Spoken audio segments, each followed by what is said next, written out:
Welcome back! In this training mission, we will look at the basics of the Lantern targeting pod. In further lessons, we'll delve into more advanced functions, such as using the laser and coupling the pod with other sensors. But in order to be able to do that, you'll first need to get the hang of the main concepts. First thing is to make sure the targeting pod is powered up, which can only be done by the Wizzo.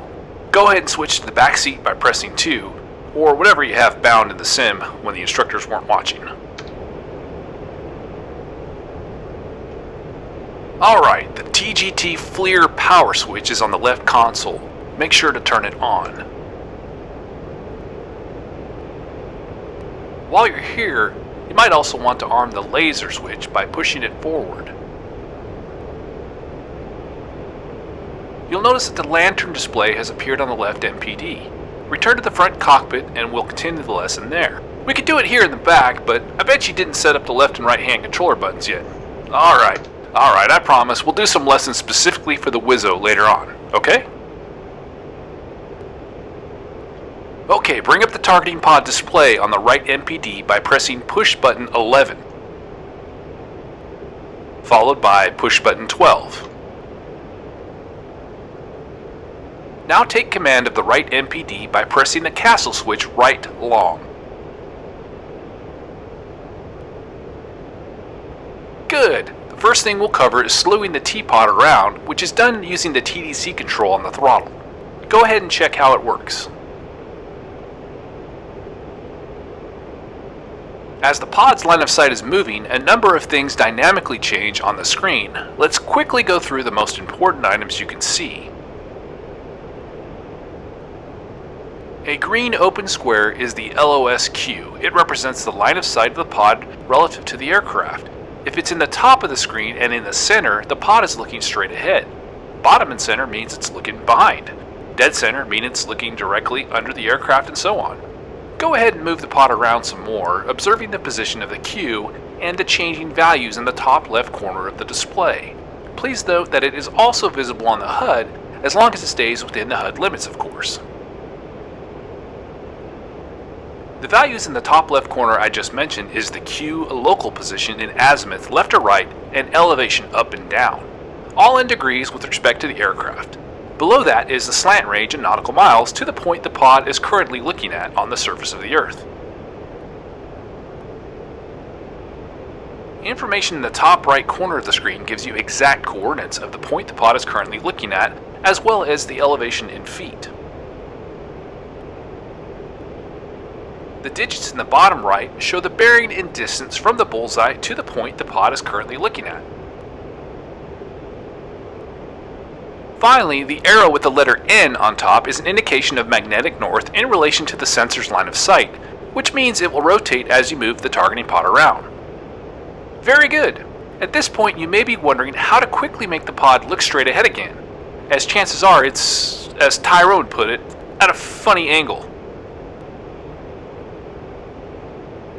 Seriously, you don't know Tyrone? What movies are you kids watching these days?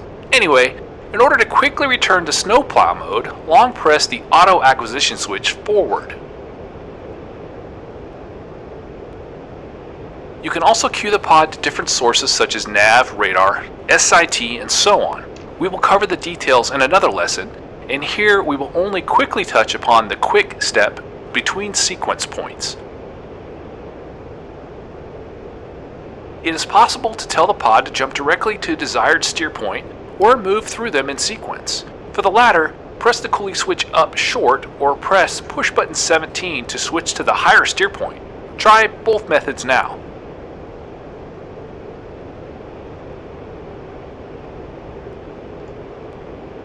In order to select the desired steer point, type it in on the scratch pad in the UFC and then press push button 17. Let's select waypoint 3. Press 3 on the scratch pad, and then push button 17 on the right MPD. By the way, steer point 3 happens to also be our bullseye, and if you look at the bullseye information in the bottom right part of the screen, you'll notice that the distance reads 0. You can also use this method to point the pod at target points, offset points, etc. just make sure to type the correct number. Actually, let's go ahead and try that as well. Steer point 4 is set as a target point, so to slew the T-pod to it, you have to type 4,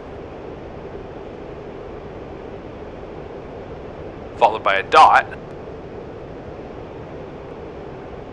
and now press push button 17 again.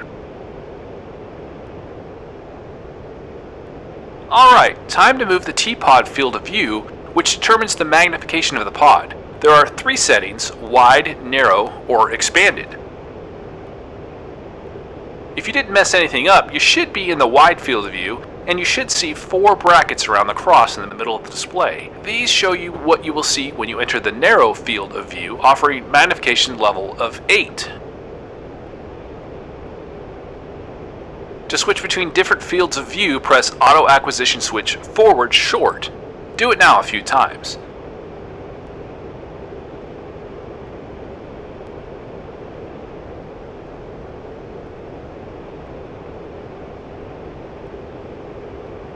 You will notice that you are currently only jumping between the 2 fields of view, wide and narrow.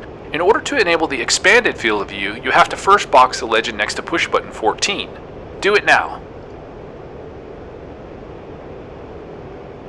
Try changing the magnification now with the expand boxed. You should have all 3 levels functioning properly. Expanded field of view offers magnification level of 16.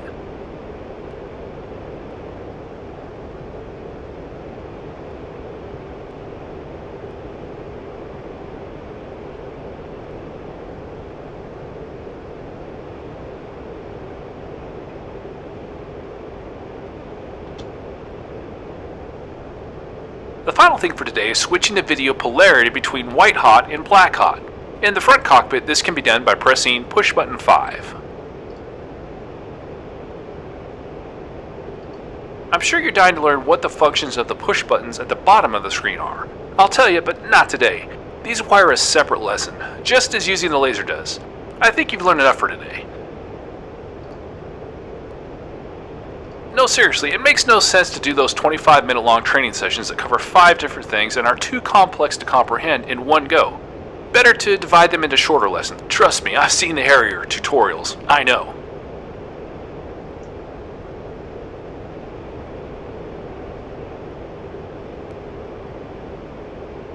Oh yeah, the Tyrone reference. Just watch Snatch. It's a movie from 2000. You'll thank me later.